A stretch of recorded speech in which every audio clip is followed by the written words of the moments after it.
Abra sua Bíblia, por favor, no Evangelho de Mateus, no capítulo 17. Mateus, capítulo 17, versos 24 a 27.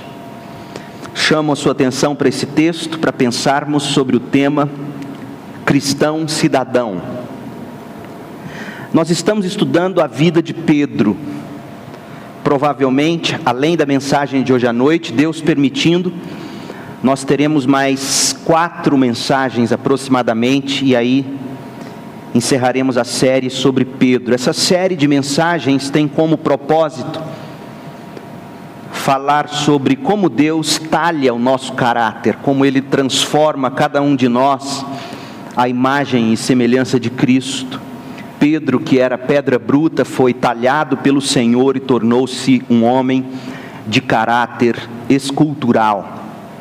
Hoje à noite a lição de Pedro é sobre cidadania, uma lição que todos nós também precisamos aprender. Mateus 17, de 24 a 27. Quando Jesus e seus discípulos chegaram a Cafarnaum, os coletores de impostos de 2 dracmas vieram a Pedro e perguntaram: o mestre de vocês não paga o imposto do templo? Sim, paga, respondeu Pedro. Quando Pedro entrou na casa, Jesus foi o primeiro a falar, perguntando-lhe: o que você acha, Simão, de quem os reis da terra cobram tributos e impostos? De seus próprios filhos ou dos outros? Dos outros, respondeu Pedro. Disse-lhe Jesus: então, os filhos estão isentos. Mas para não escandalizá-los, vá ao mar e jogue o anzol. Tire o primeiro peixe que você pegar. Abra-lhe a boca e você encontrará uma moeda de 4 dracmas.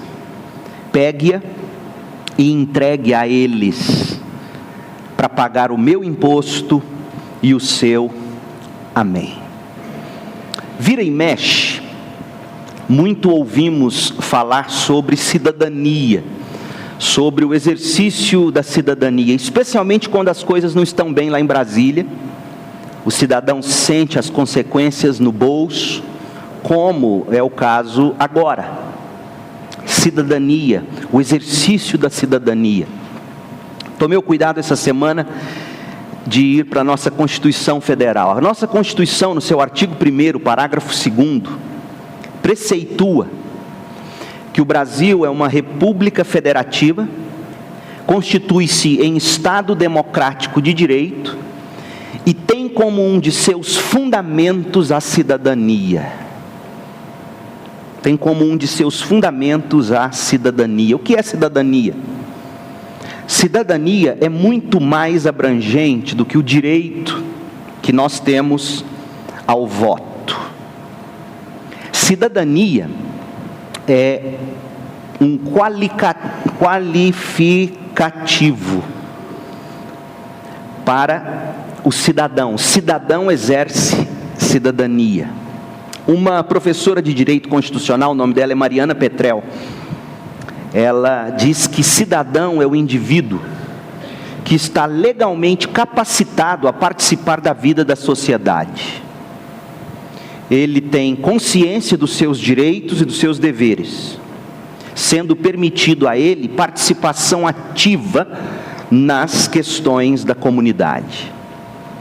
O cidadão, obedecendo o espírito da lei do país, cobra e fiscaliza o cumprimento dos seus direitos básicos. Os direitos básicos do cidadão são vida, liberdade, igualdade, propriedade, segurança, dentre outros. Mas ao mesmo tempo, diz a doutora, o cidadão cumpre com os seus deveres e obrigações.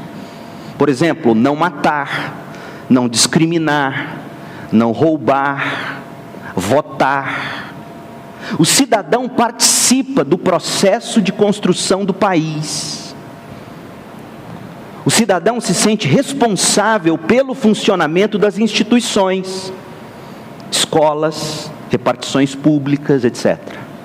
Ele também se interessa pelo bom andamento das atividades estatais. E eu achei interessante a professora de direito dizer que o cidadão principalmente, observe, pensa no próximo e nos direitos dele.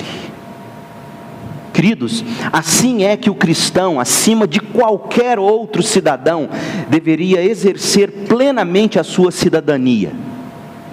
O cristão deveria ser modelo de cidadania. O cristão deveria viver com a consciência de suas obrigações e lutar para que o justo e o direito sejam colocados em prática. Nós somos chamados para isso. Interessante que a Bíblia, especialmente o Novo Testamento, o apóstolo Paulo vai dizer que nós cristãos temos outra cidadania.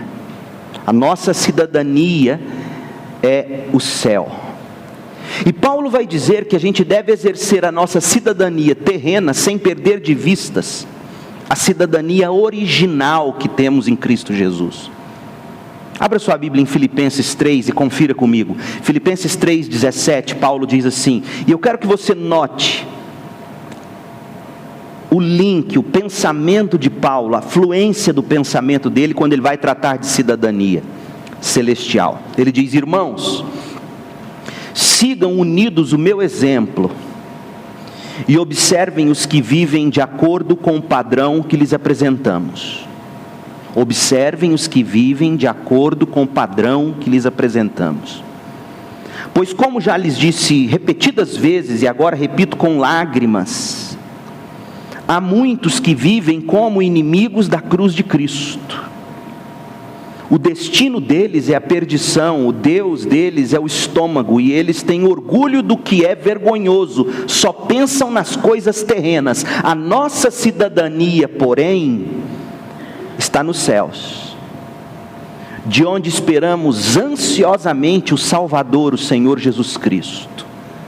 Pelo poder que o capacita a colocar todas as coisas debaixo do seu domínio, Ele transformará os nossos corpos humilhados, tornando-os semelhantes ao seu corpo glorioso.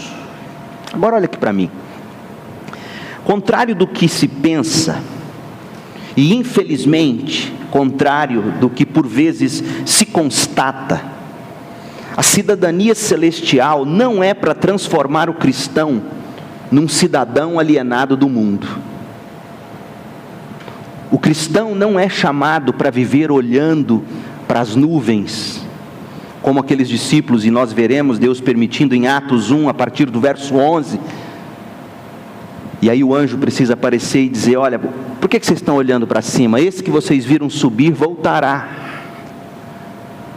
O cristão vive com os olhos no céu. A cidadania celestial deve tornar o cristão íntegro. É isso que Paulo está dizendo. Os inimigos da cruz não são íntegros. Os cristãos, eles são justos, batalham pelo direito. Os cristãos são servos que se sacrificam pelo bem do outro. E ele sabe que a justiça plena só virá quando a Jerusalém celestial descer a essa terra. O cristão, ele é cidadão do céu, mas vive pela prática e pelo bem e pelo direito aqui na terra. Efésios 2, abrem Efésios 2:19, Paulo diz assim: portanto, vocês já não são estrangeiros nem forasteiros, mas concidadãos dos santos e membros da família de Deus. Ou seja, vocês são do céu. Agora, com a consciência de que somos do céu e de que precisamos levar outros ao céu, olha o que Paulo diz no capítulo 3, verso 1: por essa causa, pela causa do céu, irmãos, eu, Paulo, sou prisioneiro de Cristo Jesus por amor de vocês, gentios, povo não judeu. Você percebeu o que Paulo disse aqui? A cidadania celestial torna o cristão tão radicalmente amoroso, que ele abre mão do seu direito para ver o outro desfrutando da justiça do Evangelho. Eu vou repetir, Paulo está dizendo que a cidadania celestial torna o cristão tão radicalmente amoroso, que ele abre mão do direito dele. Paulo estava preso por nenhum crime cometido, mas ele abre mão do direito dele para ver o outro desfrutando da justiça do Evangelho. E é curioso que quando você olha Paulo dentro das prisões, onde meteram ele, você não vai ver Paulo em momento algum blasfemando contra o império. Você já pensou se jogassem um Silas Malafaia na cadeia? Pastor Leandro, um pastor figurão qualquer dos nossos dias, eu tenho certeza que a nossa postura, e aí eu incluo a minha, infelizmente, jamais seria a mesma de Paulo. Paulo não blasfema contra o imperador, pelo contrário, ele diz: eu sou prisioneiro de Cristo, não é Roma quem me prende aqui, é Cristo. E enquanto aqui estou, eu vou aproveitar o tempo, vou escrever cartas, vou evangelizar todos que entrarem em contato comigo. E por isso ele evangelizou a guarda pretoriana do império inteira que passou por ele. Porque a cidadania celestial não faz a gente querer vivendo ou viver para fazer justiça com as mãos. A cidadania celestial coloca em nós esperança, como lemos no texto de Paulo em Filipenses, aquela esperança que garante a nós que quando Cristo se manifestar, nós seremos vindicados. Então aqui, eu vivo abrindo mão do meu direito, para ver o outro desfrutando da justiça do Evangelho. É radical ou não é o cristianismo? Fala para mim de outra fé que prega isso. Não existe. Infelizmente não existe nem líderes cristãos ensinando assim. O autor aos Hebreus revelou esse mesmo resultado na vida do cidadão do céu, que busca espalhar o direito de Cristo na terra. Abra agora em Hebreus 10, Hebreus 10, 32. Veja que essa teologia do cristão, cuja cidadania é o céu, ele vive radicalmente de forma amorosa, que ele vai abrindo mão do direito dele, para ver o outro desfrutando da justiça do Evangelho. Não era só Paulo que pensava assim não, esse era o pensamento cristão corrente na igreja primitiva. Hebreus 10, 32 diz assim: lembrem-se dos primeiros dias, depois que vocês foram iluminados, quando suportaram muita luta, muito sofrimento. Algumas vezes vocês foram expostos a insultos, tribulações. Em outras ocasiões fizeram-se solidários com os que assim foram tratados. Vocês se compadeceram dos que estavam na cadeia. Vocês se compadeceram dos que estavam na cadeia e aceitaram alegremente o confisco dos seus próprios bens. Por quê? Porque ao identificarem-se com os cristãos, o governo vinha e tomava os bens deles. Já pensou o Osair indo visitar o pastor Leandro na cadeia? Quando voltar, a fazenda não é mais dele? O Joaquim perder tudo porque visitou o pastor? Ou você perder o que você tem, pelo simples fato de que você foi visitar um cristão injustamente preso. É isso que está acontecendo. E aí o autor aos Hebreus diz: pois vocês sabiam que possuíam bens superiores e permanentes. Ou seja, vocês sabiam que vocês são cidadãos dos céus, e o fato de saberem disso tornou vocês radicalmente amorosos, abriram mão dos seus direitos para verem o outro desfrutando da justiça do Evangelho. E aí Hebreus continua no verso 35, por isso não abram mão da confiança que vocês têm, ela será ricamente recompensada. Não abram mão da cidadania celestial e desse valor que você deve dar a ela. Vocês precisam perseverar de modo que quando tiverem feito a vontade de Deus, recebam o que Ele prometeu, pois em breve, muito em breve, aquele que vem virá e não demorará, mas o meu justo viverá pela fé, e se retroceder, não me agradarei dele. Nós, porém, não somos dos que retrocedem e são destruídos, mas dos que creem e são salvos e não voltam atrás. Irmãos, a cidadania celestial, longe de alienar, deve tornar o cristão num cidadão brasileiro radicalmente amoroso, que persevera na prática do bem e do direito, que proclama e modela o Evangelho de Cristo. A pergunta é: como? Depositando fé nas promessas da Jerusalém celestial, Hebreus 12, 22 a 23. Quem vive pela fé naquilo que Deus já nos deu em Cristo, as bênçãos celestiais que nós já temos em Cristo. Cristão, pare de buscar bênção na terra, nós já temos a bênção, irmão, é o céu. Tudo mais que nos é dado aqui não passa de trapo. Nós já fomos abençoados com toda sorte de bênção nas regiões celestes, e quando a gente põe os olhos nisso, a gente abre mão do direito na terra para o bem do outro no Evangelho. Isso tem o poder de transformar o cristão no melhor tipo de cidadão que poderá existir. Sabe por que nós não temos crentes dessa estirpe? Porque não é esse o Evangelho que se prega. Não é esse o Evangelho que se busca. Aí você pode estar dizendo: pastor, mas perder tudo isso? Que prazer há nisso? Você não escutou o que Hebreus disse? Que aqueles irmãos perdiam tudo com alegria. Existe uma alegria radical no coração de quem serve a Cristo, algo que palavras não explicam, algo que só quem prova sabe. Existe uma recompensa, existe uma motivação, existe um prazer no coração que os maiores prazeres dessa vida nunca vão te dar, jamais. Escrevendo aos Coríntios, Paulo registrou um incidente que mostra bem a que ponto o cristão é capaz de chegar, quando ele, em vez de viver pela fé, esperança e o amor, o crente então busca fazer prevalecer a vontade dele. Sabe o que estava acontecendo em Corinto?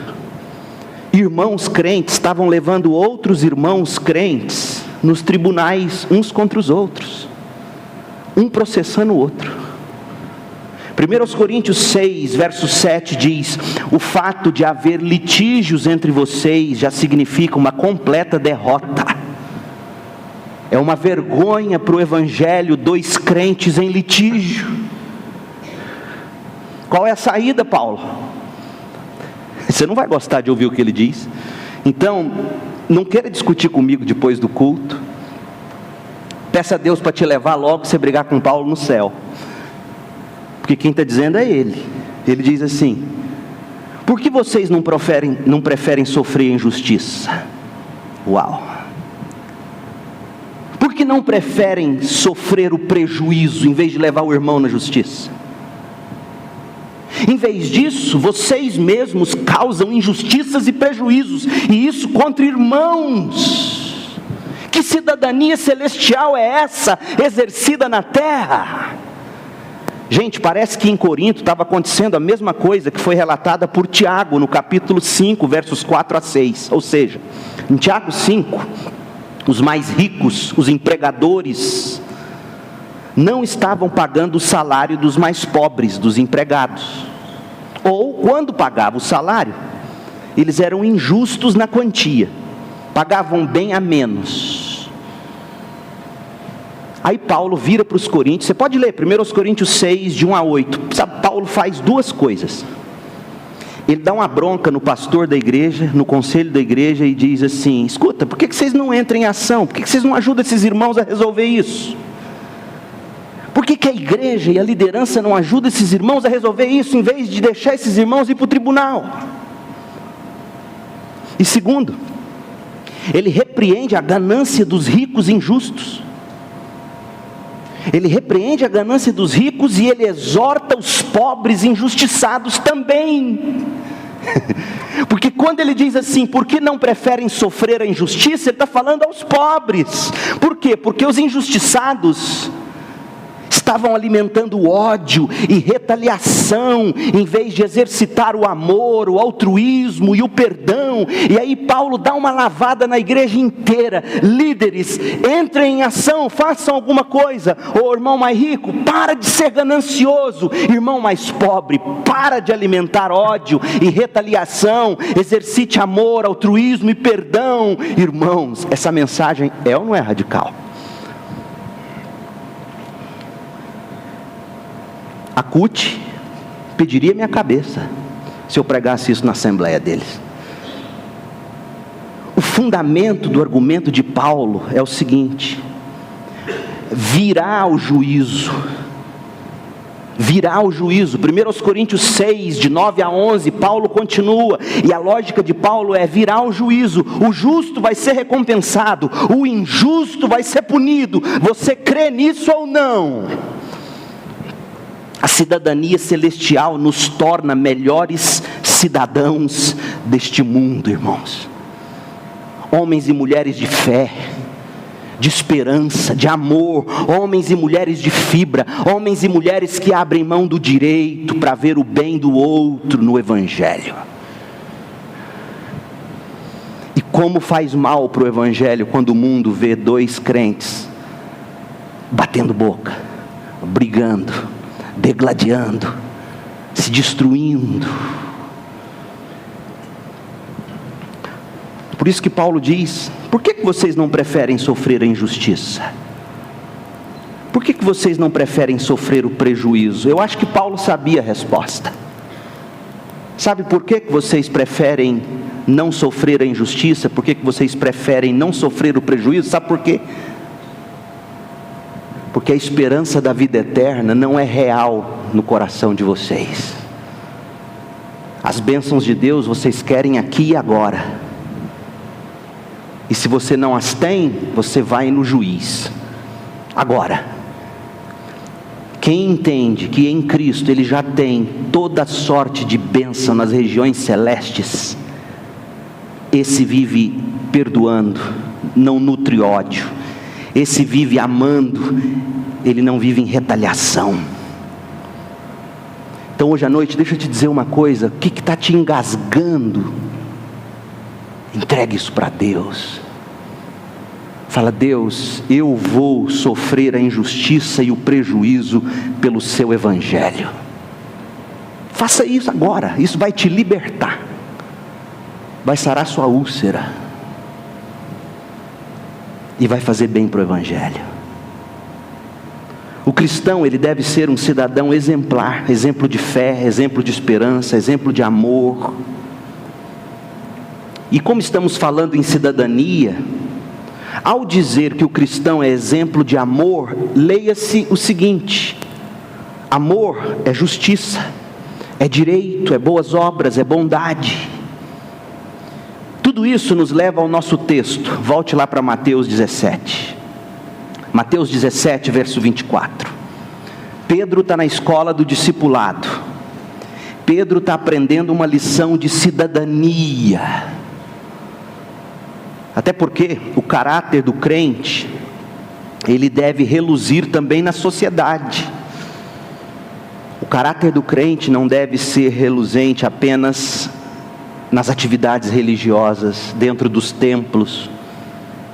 O sal é para viver fora do saleiro. A luz ilumina o mundo. E aí Pedro vai aprender uma lição inesquecível.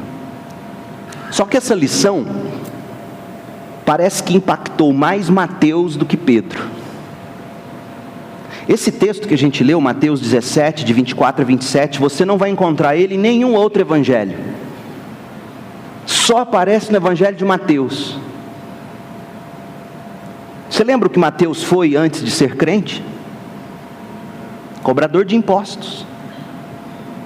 E dos bons, segundo Roma. Ai daquele que não pagasse sob a jurisdição dele. Ai daquele que não pagasse. Mateus, quando ouve essa história, quando percebe, quando presencia essa história, isso tocou tão profundamente ele, que o dia que ele foi movido pelo Espírito escrever o Evangelho, ele disse: isso não pode ficar de fora. E aí ele nos ensina 3 lições de cidadania, que Pedro aprendeu e ele de tabela também. Primeira lição: o cristão cidadão é consciente da onisciência de Deus. O cristão cidadão, ele é consciente da onisciência de Deus, ou seja, o cristão cidadão sabe que Deus vê todas as coisas. Vamos lembrar um pouco do momento histórico desses homens aqui. Jesus e os apóstolos, eles estavam na reta final para a entrada triunfal em Jerusalém. Depois daquela entrada triunfal no domingo de Ramos, vieram o julgamento, a paixão, a morte e a ressurreição de Jesus. Eles estavam na casa de Pedro, em Cafarnaum. É como se Pedro estivesse dando a última passada dele lá. Pedro não tinha certeza de que ele também sobreviveria. Os últimos dias na vida deles haviam sido dias de grande mudança. Por exemplo, se você ler Mateus 16, você vai ver a confissão de Pedro. No início do capítulo 17 tem a transfiguração de Cristo. Quando eles descem o monte da transfiguração, eles curam um menino endemoniado. Jesus revela a eles que morreria e ressuscitaria. E olha o que vem a seguir. Depois de tudo isso, imagina o cansaço, todos exaustos. Subiram o monte, desceram o monte, foram expostos à glória de Deus, lidaram com um menino endemoniado, ouviram o que não quiseram ouvir quando Jesus disse que ele morreria, mas ressuscitaria. Imagina tudo isso. Pedro está chegando em casa, e olha o texto. Quando Jesus e seus discípulos, Mateus 17, 24, chegaram a Cafarnaum, os coletores do imposto de 2 dracmas vieram a Pedro e perguntaram: escuta, o mestre de vocês não paga imposto do templo? Dá um tempo, eu estou cansado, passa mais tarde. Sim, paga, respondeu ele. Quando Pedro entrou na casa, você percebe que Pedro não queria discutir, Pedro estava cansado. Mas quando ele entra em casa, Jesus não deixou passar batido. Jesus foi o primeiro a perguntar: Pedro, Simão, o que você acha? O que eu acho o quê, Senhor? Esquece esse assunto, vamos dormir um sono. De quem os reis da terra cobram tributos e impostos? De seus próprios filhos ou dos outros? Jesus estava dentro da casa antes de Pedro. Não sabemos o que fez Pedro ficar para trás. Talvez tivesse ido buscar alguma coisa para preparar comida para todos, não sei, mas ele ficou para trás. E quando ele está chegando em casa, ele teve que encarar essa conversa indigesta dos coletores de impostos do templo. Esses homens eram da sinagoga. Esse imposto não era um imposto romano, era um imposto judaico, era um imposto para o templo. Era baseado em Êxodo 30, de 11 a 16. Só que tinha um negócio: Jesus, se escolhesse, estaria isento de pagar esse imposto, porque os mestres daquele dia, os rabis, e Jesus era tido como um tal, pela massa, pela multidão, esses mestres religiosos estariam isentos do imposto. Só que Pedro sempre viu Jesus pagando, porque quando pergunta: o seu mestre não paga? Pedro diz no verso 25, sim, ele paga. Ou seja, Jesus sempre pagou. Agora, a julgar pela forma como os fiscais fazem a pergunta, tudo que eles queriam ouvir de Pedro era: não, o nosso mestre devidamente não paga.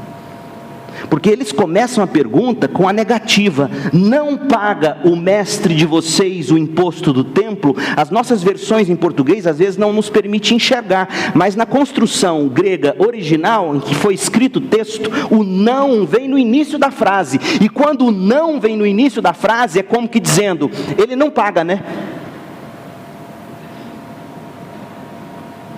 Gente, o Senhor não era reconhecido por eles como mestre, por isso eles cobram dele. Em segundo lugar, a reputação do Senhor estava começando a se desgastar além da conta. Agora perceba o seguinte: quando Pedro entra em casa, Jesus, e não Pedro, é quem primeiro fala e vai ao ponto. O que você acha, Simão? De quem os reis da terra cobram tributos e impostos? De seus próprios filhos ou dos outros? Gente, Pedro estava aprendendo uma lição essencial para o cristão cidadão, ou seja, Deus é onisciente. Ele sabe todas as coisas. Ele ouve todas as conversas. Ele investiga todos os corações. Ele não precisa de escuta telefônica para saber o que vai no coração maldoso do ser humano. Certamente que quando Pedro pisa dentro de casa, Jesus, batendo o olho em Pedro, percebe o semblante diferente de Pedro, não apenas pelo cansaço. Jesus sabia que algo tinha acontecido lá fora, e de forma onisciente, Jesus tomou conhecimento e sabia que aquilo abateu Pedro. É como se Jesus estivesse dizendo a Pedro o seguinte: Pedro, eu sei que esses homens não reconhecem a mim como mestre. Eles não veem em mim um rabi, por isso eles estão cobrando. Pedro, eu sei que eles armaram uma armadilha para pegar você e eu. Eu sei que você foi honesto quando disse que eu pago, pois eu realmente pago e não precisava pagar. Eu sei que você ficou abatido por saber que eu não precisava pagar e ainda assim eu pago. Pedro, eu sei que esses homens são maus e que a maldade deles destruiu você por dentro. A maldade deles vai me levar para a cruz. Pedro, eu sei de todas as coisas, Pedro. Eu sou onisciente, Pedro, eu conheço a justiça e a injustiça dos homens. Pedro, descanse no fato de que eu sei, ninguém me engana. Oh, irmãos, isso deve nos exortar, isso deve nos encorajar, por pelo menos duas maneiras. Ao saber que Jesus é onisciente, Ele vê, Ele escuta, Ele percebe todas as coisas, a gente tem que fazer o que Deus disse a Abraão para fazer. Gênesis 17:1, quando Abraão estava com 99 anos de idade, o Senhor apareceu a ele e disse: eu sou o Deus Todo-Poderoso, ande segundo a minha vontade e seja íntegro.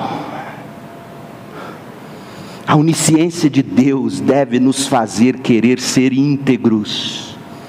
Ah, mas o Senhor não conhece o país, o Senhor não conhece as leis. Mas Jesus conhece. Como Ele conhecia dos romanos, a dos judeus.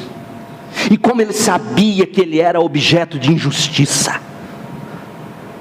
Mas a outra coisa que esse fato deve nos exortar e nos encorajar é que a gente tem que orar e confiar inteiramente, conforme Deus falou a Isaías. Isaías 65:24 diz assim: antes de clamarem eu responderei, ainda não estarão falando e eu os ouvirei.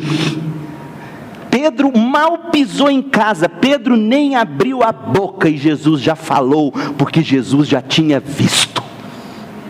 Onisciência, irmãos, o Deus que vê as injustiças dos homens contra nós, o Deus que requer de nós integridade, mesmo sabendo que vivemos na cova de leões, e haja leões nesse Brasil, e haja impostos nesse país, e vem mais por aí, desculpa a profecia, mas Jesus está dizendo, não interessa. Você tem que viver com integridade diante dos homens, com inteira confiança e dependência do Senhor, porque o cristão cidadão, ele tem que ser consciente da onisciência de Deus. Segundo, o cristão cidadão age confiante na onipotência de Deus, ele age confiado no poder. O medo da pobreza, irmãos, o medo da pobreza atormenta, não é de hoje, a raça humana.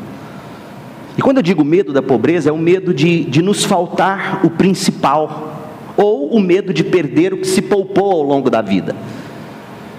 Isso é tão verdade que Jesus diz no Sermão do Monte: olha, não andem preocupados pelo que haveis de comer, de vestir, eu vou cuidar de vocês. Nem mesmo os cristãos estão imunes ao flagelo da ansiedade e do medo. Até os apóstolos sofrem nas garras do medo de não ter recurso para sobreviver. Até os apóstolos. Imagine por um instante a cabeça de Pedro, depois que ele foi abordado pelos fiscais do templo. Imagine ele entrando em casa, daquela abordagem até a entrada na casa dele. Imagine ele pensando assim: e agora? Eu deixei tudo para seguir o mestre. A gente tem vivido de oferta até de mulheres, diz Lucas capítulo 8. Temos vivido de ofertas, largamos tudo para seguir o mestre. Nós não temos sequer uma ninharia de uma moeda de 4 dracmas para pagar o imposto do templo. Meu Deus, que pindaíba é essa?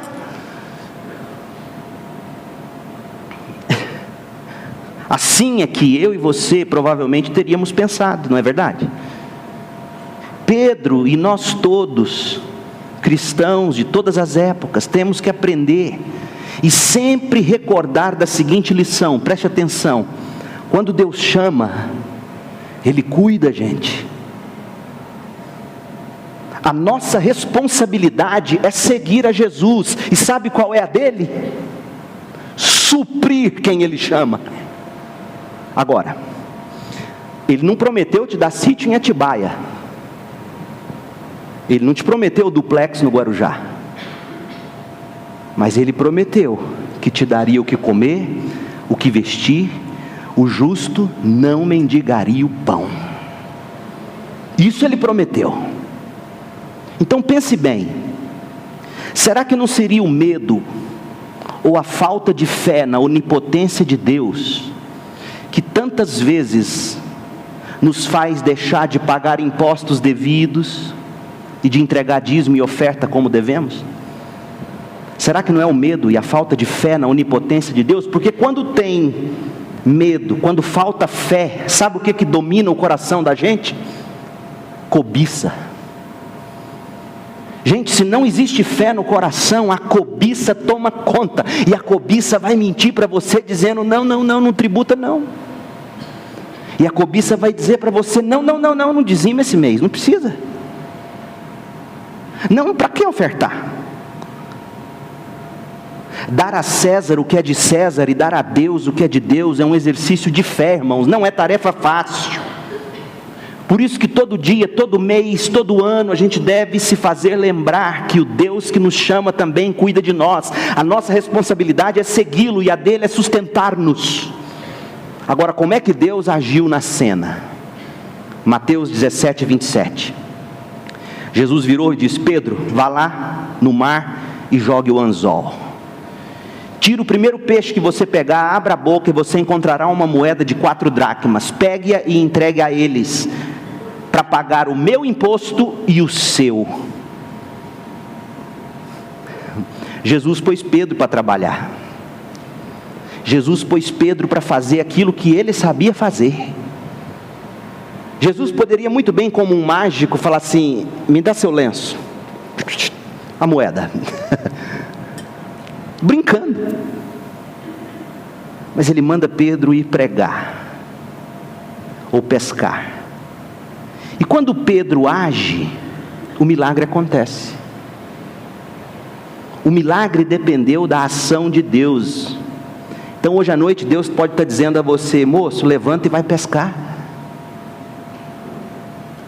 Primeiro, para esse milagre acontecer, Pedro tinha que se dispor. Ele se dispôs. Segundo, alguém teria que ter perdido uma moeda no lago. Alguém perdeu. Na hora que a moeda estava caindo, um peixe tinha que ter visto, igual aquela isca de pegar tucunaré que brilha assim, já viu? Vai descendo assim a moeda, o peixe vem. A hora que Pedro joga o anzol, o peixe viu e... Gente, parece história de criança, mas é Deus dizendo que Ele é poderoso para fazer as situações se convergirem, as circunstâncias colaborarem. Deus é poderoso, Ele é onipotente, e o cristão cidadão age confiante nisso. Ele trabalha, ele luta, ele persevera. Deus, por sua vez, poderosamente cuida, sustenta, abençoa os que o buscam com fé. Então ele diz: Pedro, pega a sua vara, pega o seu anzol de trás da porta e vai pescar. O peixe virá, e você não vai ter nenhum trabalho de vender. Na hora que você abrir a boca dele, a moeda está lá dentro. Faz o seguinte, e aqui é apócrifo, tá? Não está no texto não. Devolve o peixe para o lago. O cristão cidadão age confiante na onipotência de Deus. Ele paga os seus impostos, ele é íntegro, ele é honesto, ele dizima, ele oferta com fé e liberalidade. O cristão cidadão age confiante na onipotência de Deus. Ele dá a César o que é de César, a Deus o que é de Deus. Ele não deixa de fazer o bem. Isso mudou a vida de Pedro e impactou o ex-cobrador de impostos, Mateus. É como se Mateus estivesse ali no cantinho vendo tudo aquilo e pensando assim: eu nunca vi isso em toda a minha vida. Eu estou no caminho certo. E a última lição: o cristão cidadão reflete consistentemente a benevolência de Deus. Irmãos, eu já disse e repito, Jesus não precisaria pagar o imposto do templo, por 3 motivos. Primeiro, como ele diz em Mateus 17, de 25 a 27, ele era filho do Senhor Rei de todas as coisas. Os filhos não pagam os impostos. Ele já disse isso. O segundo motivo é que com a encarnação de Cristo, o templo perdeu todo o valor simbólico. Estava ali diante deles, diante dos olhos de todos que quisessem ver, aquele que é maior que o templo, diz Mateus 12, verso 6. Aliás, João 1,14, João 2,19 diz que o próprio templo de Deus entre os homens estava ali na pessoa de Jesus Cristo. Ele é o templo. Ele não precisava pagar o imposto. E terceiro, é que a cobrança era abusiva. Jesus era um mestre, era um rabi, popularmente reconhecido, ele estava isento. Mas tem outro detalhe. No ano 70 depois de Cristo, logo depois desses incidentes todos, Jerusalém foi destruída e com ela o templo. Sabe o que os romanos fizeram com os judeus? Eles fizeram os judeus continuar pagando esse imposto. Só que agora o imposto era para sustentar o novo templo romano dedicado a Júpiter Capitolino. Jesus sabia que essa prática ia perpetuar e os cristãos iriam ter que continuar pagando imposto para o templo pagão. Jesus tinha todos os motivos do mundo para não pagar o imposto e estaria agindo legalmente, sem jeitinho na lei. Mas ele mesmo diz: eu vou pagar. E sabe por que eu vou pagar? Verso 27, Mateus 17, 27, para não escandalizá-los, eu vou pagar. Para não escandalizá-los. O verbo aqui no grego significa ofender, fazendo alguém tropeçar e cair. Jesus paga o imposto por ter amor pelas almas de todos eles. Ele queria vê-los salvos.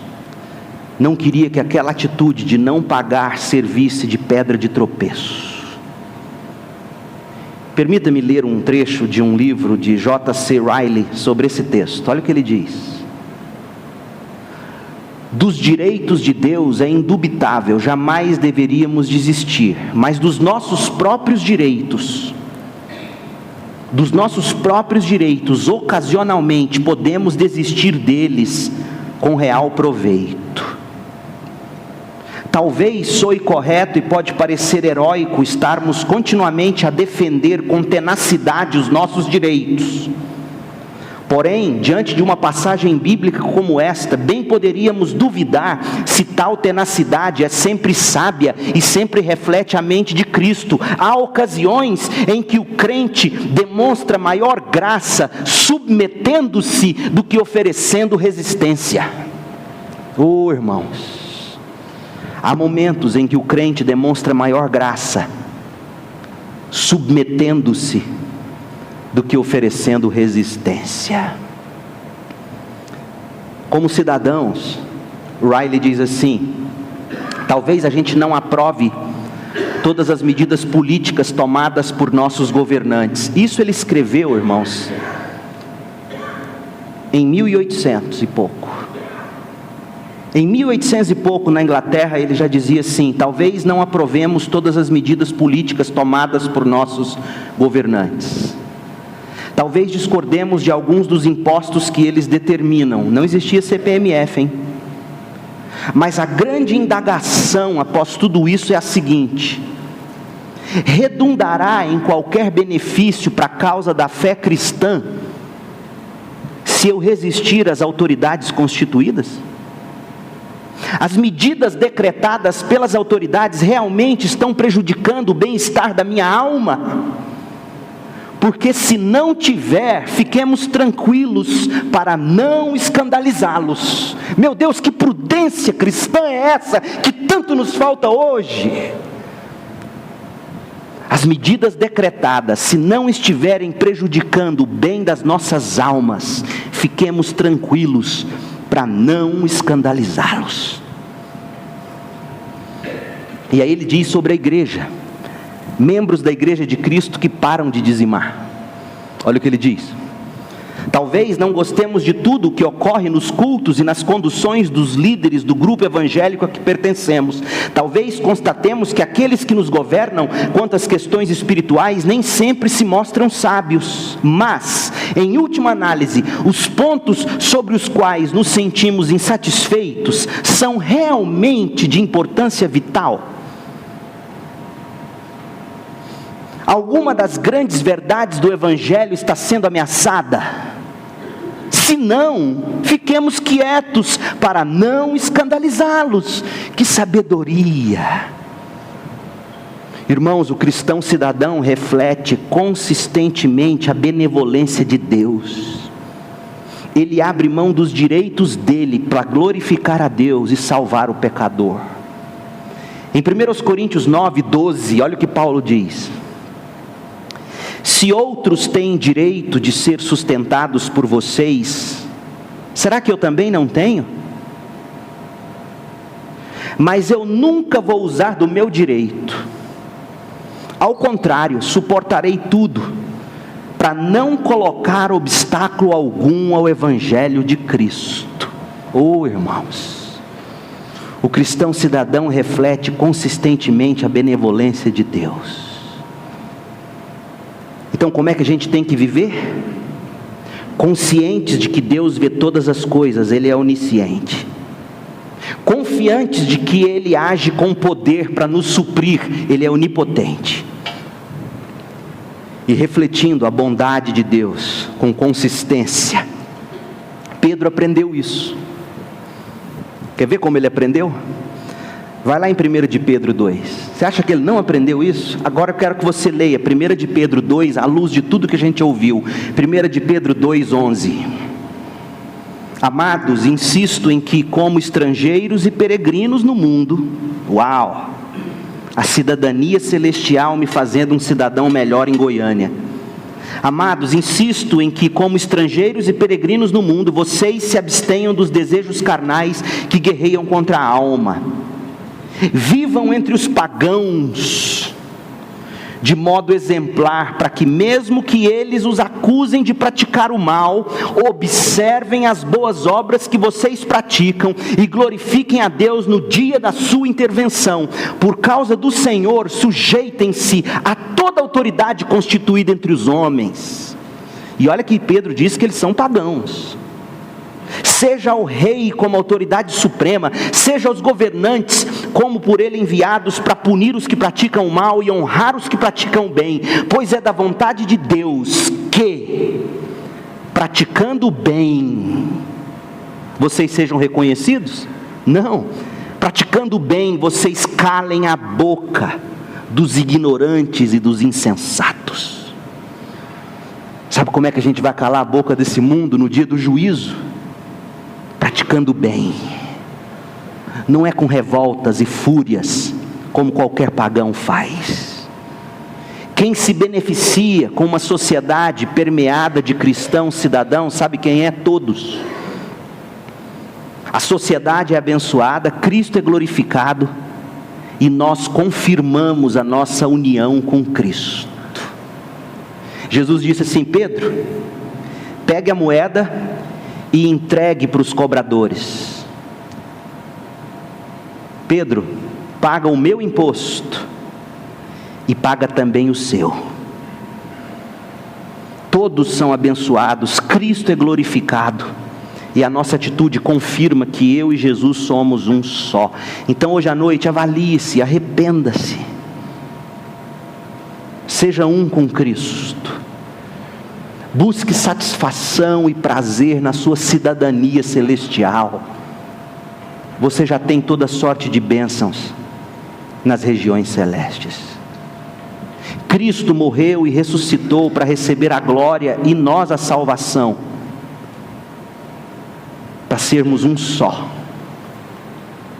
Creia hoje à noite, feche seus olhos. Nós vamos para a mesa agora, para a ceia. E é esse um bom momento para você examinar a si mesmo, antes de comer o pão e beber do cálice. Que tipo de cidadão você tem sido? Esquece o presidente que você tem, o governo que a gente tem, esquece. Jesus também tinha dos piores. Mas a pergunta para nós hoje à noite é: eu tenho vivido de forma a escandalizá-los? Porque se eu tenho, eu preciso parar agora, pedir a graça, a misericórdia, a recompensa de Deus, para eu fazer diferente a partir de amanhã cedo. Ó Deus, em nome de Jesus, nos agracie com a consciência da cidadania celestial. Encha o nosso coração com o gozo dessa certeza, para que aconteça conosco o que aconteceu com os crentes de Hebreus. Mesmo que tenhamos tudo confiscado, ninguém conseguirá tomar de nós a alegria de sermos cidadãos do céu. Como Goiânia precisa de crentes assim, Deus. Como o Brasil precisa de crentes assim nesse momento. Homens de fé, mulheres de fé, de esperança, de amor,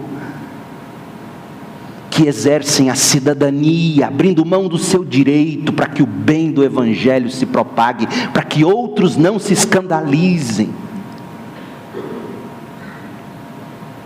Ó Deus, agracia-nos assim hoje à noite,